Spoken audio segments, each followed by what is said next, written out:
Bukti yang Abang bilang tadi, bagaimana caranya LM membuktikan bahwasanya LM itu sudah pernah aborsi atau memang menjalin hubungan sama Fadel gitu. Mau ditanya kembali nih Bang, dari Abang sama Fadelnya gimana membuktikan bahwasannya apa yang dikatakan Fadel tidak pernah berhubungan dengan Laura itu benar gitu. Bagaimana cara dari Fadel membuktikan gitu Bang? Makasih Bang. Iya, cara kami membuktikan gampang saja. Cara kami membuktikannya, kami akan melihat apa bukti yang disampaikan oleh NM. Setiap bukti yang disampaikan oleh NM, tentu disampaikan ke penyidik, penyidik akan tanya ke kami akan jawab. Nah, sekarang klien kami mengatakan tidak melakukan hubungan badan. Kalau tidak melakukan hubungan badan, tidak melakukan hubungan intim, tidak melakukan hubungan suami istri, artinya tidak mungkin hamil. Nah, pertanyaannya, kalau itu hamil, itu benih siapa? Lalu kemudian kalau itu benih siapa? Lalu kemudian hamil, lalu kemudian aborsi. Ini aborsi ini kemauan siapa? Kemauan LMK atau kemauan lain?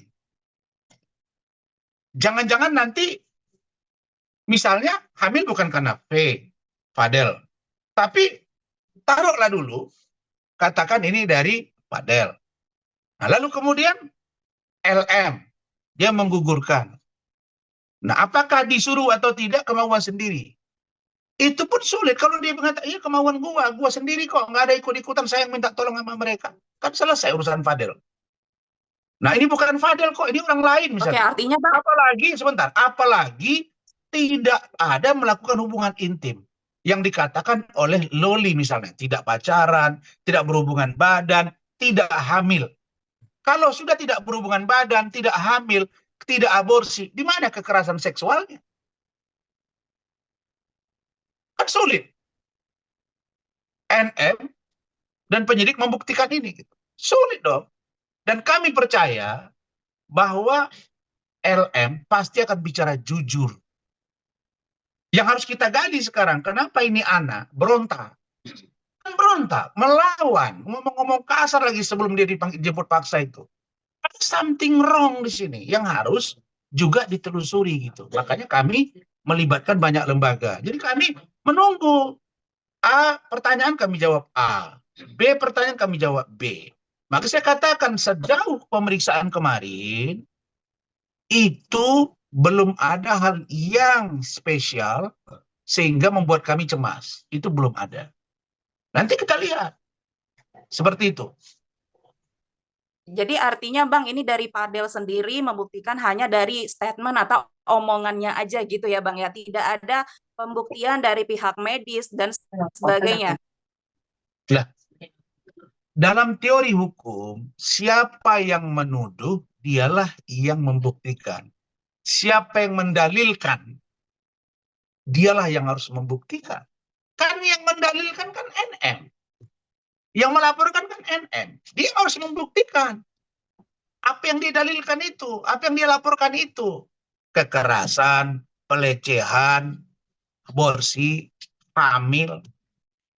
Kan itu. Ya, dia sampaikan ke kami jawab. Maka sepanjang pemeriksaan Jumat kemarin, semuanya runut dijawab. Pacaran kapan, tanggal sekian, bulan sekian, ada semua. Nah justru mereka. Itu yang saya bilang tadi, siapa yang menghamili, kapan, di mana, dan kalau dia hamil, aborsi, di mana, siapa, dan siapa yang menyuruh. Dan itu anak siapa. Nah, bagaimana kalau misalnya ada seseorang, berdasarkan data yang kami punya terbaru tadi pagi, ada seseorang yang pernah katakanlah berpacaran juga dengan LM inisial A di luar negeri. Ini kan akan terbantahkan nantinya secara serius. Maka saya katakan, nanti misalnya ini kalian zoom dengan saya ini. Nah, nanti saya akan lihat, pasti akan ngoceh-ngoceh nih jeruk lemon ini. Ini akan Mama Lemon yang kalian bilang Mama Lemon ini akan ngoceh-ngoceh. Nah, bukan dia malah menjawab substansi yang saya sampaikan, tapi malah nambah fitnah baru. Akhirnya beratnya ke dia. Itu saja. Jadi saya kasihan ya, setiap saya statement, dia nambah beban masalah dia. Karena dia ngoceh-ngoceh dan tidak ada yang bisa menertibkan dia. Makanya saya mengatakan, yang bisa menertibkan kau NM adalah hukum. Dan secara personal, saya akan menertibkan kau kalau kau memfitnah setiap saat. Kenapa? Karena itu tadi. Dia saya lihat, kami dan tim, kami senyum-senyum, kami kan ada grup. Saya lihat, wah, saya udah tenang, tenang, saya bilang. Kita lihat, kita lihat. Ya ini kan apa namanya? Upaya untuk membangun satu image yang kami duga ya dilakukan oleh seorang NM kepada publik bahwa gua ini ibu bertanggung jawab. Tapi faktanya apa yang terjadi? Anak ini berontak, anak ini melawan. Sampai segitunya melawan maminya.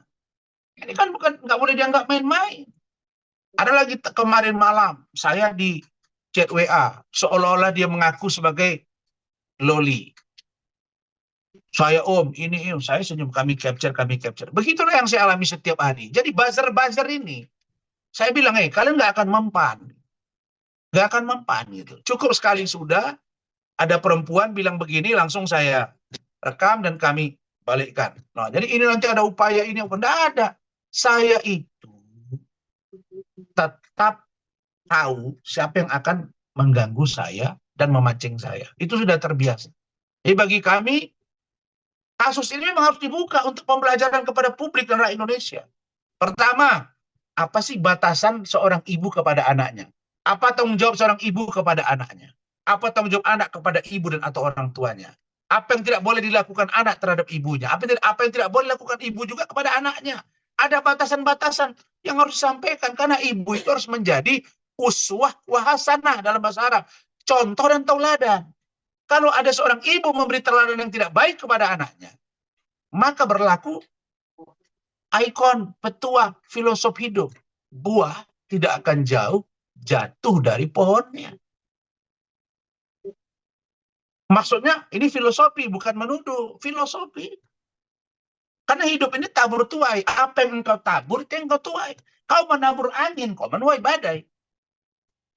Kami sudah tahu kok. Kan si LM itu udah cerita juga waktu kami kecil begini-begini. Ibu kami begini-begini. Nanti akan kita tuangkan semuanya. Nggak usah serang-serang Pak Bajide, Pak Umar lah, ini itulah. Itu aja bahan dia. Jelek, miskin, bau. Itu aja yang diulang-ulang. Saya bilang, kau mesti ditertibkan NM. Dan saya orang yang akan menertibkan kau. Saya nggak main-main. Jadi kepada orang-orang yang tidak ada hubungan hukum dengan klien kami, dengan NM, nggak usah lah Anda ngoceh-ngoceh di luaran. Buat apa? Saya nggak pernah pikirkan Anda. Ya, terutama si apa itu, si beling-beling kan. Ditanya wartawan saya, ini nyindir-nyindir. Sudahlah. Anda urus urusan Anda, saya urus urusan saya. Urus moralmu, saya urus moral saya. Urus istrimu, saya urus istri saya. Urus klienmu, saya urus klien saya. Jangan urus urusan saya dan tidak saya urus urusanmu. Clear ya? Jadi nggak ada guna kau makin direndahkan orang, makin kesini orang, oh ini kan. Itu ada komen waktu saya datang dengan Dr. Richard Lee itu di podcastnya, itu ada komen, Bang Rasman luar biasa diserang oleh ini, diserang oleh saya tidak membuat saya membusungkan dada, itu orang sombong. Justru saya mengabdi syukur kepada Allah untuk saya bisa mengevaluasi diri. Oh, saya manusia banyak dosa, paling banyak dosa saya. Tapi minimal saya berupaya untuk tidak terpublish dan atau mempublishkan dosa-dosa yang saya lakukan. Begitu kok. Istri saya sama anak saya nggak ribut, kok Anda yang ribut? Saya sudah bilang ada video call ke saya, cewek ini, kok Anda yang sibuk? Orang keluarga saya tahu, kenapa Anda yang ribut? Kami happy-happy aja, kami enjoy-enjoy aja, kok Anda ribut? Gitu. Ini aneh gitu. Dan kasus ini adalah kasus antara NM, Fadel dengan LM. Jangan digeser kemana-mana. Ada bilang jangan pilih pengacara, jangan orang milik saya terus bagaimana? Nah, orang nggak mau sama Anda, Makanya dulu kan Anda melecehkan orang, maaf, merendahkan orang. Ternyata orang pilih saya dan sekarang saya viral terus. Coba lihat kata-kata Dr. Richard Lee. Bang, ada yang saya tanya. Ini kok setiap abang ini viral terus? Ini abang yang cari viral atau viral yang cari abang? Saya bilang, ya terserah yang mana saja. Kenapa? Karena saya setiap melakukan pembelaan hukum, saya lakukan pengkajian yang komprehensif, pendekatannya dan strateginya diatur gitu. Nah, jadi cara buzzer menyerang saya sudah khotam, sudah paham itu. Buzzer-buzzer ini, di malam juga ada, saya capture. Ini begini, saya kira ada cewek yang disodorkan lah, minta ini, minta itulah. Saya tahu semua itu. Kenapa kok kita jadi melebar kemana-mana, sementara objeknya adalah LM, Fadel, dan NM. Itu, cukup ya? Bang, ini mungkin agak di luar konteks, Bang. Cuman ini kan banyak atensi dari netizen, masyarakat yang menanyakan ini, Bang, soal apa namanya ijazah Abang nih, biar diperjelas seperti apa nih, Bang? Apakah Abang apa terdaftar atau seperti apa, Bang? Bisa di ini nggak, Bang, ke publik gitu, Bang? Kan sudah saya bilang kemarin, waktu kasus Vina ini kan saya sudah jawab. Bahkan sudah saya laporkan ke polisi yang menuduh saya. Ya, sudah saya laporkan itu. Saya sampaikan di sini bahwa laporan polisi terhadap saya, dugaan surat palsu dan atau ijazah palsu, sudah dihentikan oleh Bareskrim Mabes Polri 1 Juli 2024. Clear sampai di situ. Clear berarti ya? Oke, siap. Yang kedua, surat laporan polisi dari saudari Evi Susanti, istri mantan Gubernur Sumut Gatot Pujo Nugroho, yang katanya saya, istri sirih ya, yang katanya saya menipu dan atau menggelapkan uangnya 1,2 miliar. Sudah dihentikan oleh Bareskrim Mabes Polri. Itu bedanya hanya 1 minggu. Lebih duluan laporan penggelapan penipuan itu SP3 baru ijazah. Jadi clear. Dan saya sedang merencanakan laporan balik kalau ini masih terus-menerus digoreng. Nah, kemudian yang ketiga, bahwa yang melaporkan saya itu salah satunya adalah DPP Kongres Advokat Indonesia atau DPP KAI yang dipimpin oleh Saudari Siti Jamaliah Lubis dan Apolos Jarabonga dengan pelapor Petrus Balapationa.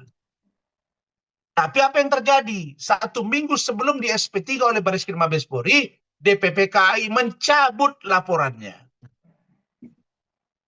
tentang laporan ijazah palsu. Mereka yang lapor, mereka yang cabut. Kan aneh. Tapi bukan karena dicabut. Tidak, karena sudah dikoreksi. Kan yang melaporkan itu banyak. Salah satunya Samsul Caniago. Dan itu Samsul bermasalah hukum kasus lain. Dan ditahan beberapa bulan di Polres. Dan sekarang kasusnya lanjut. Begitu juga dengan Richard Lee. Waktu saya diundang ke podcast saya juga saya sampaikan, Anda kan laporkan saya bilang. Tentang dugaan ijazah palsu.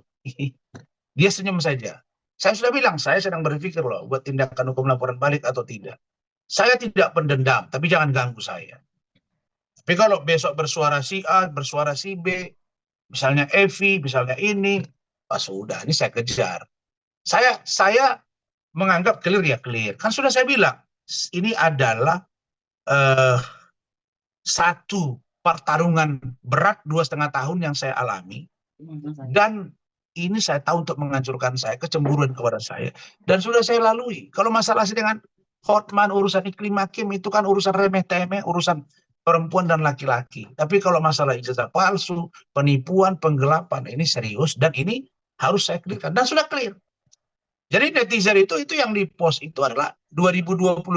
Coba Anda lihat saja.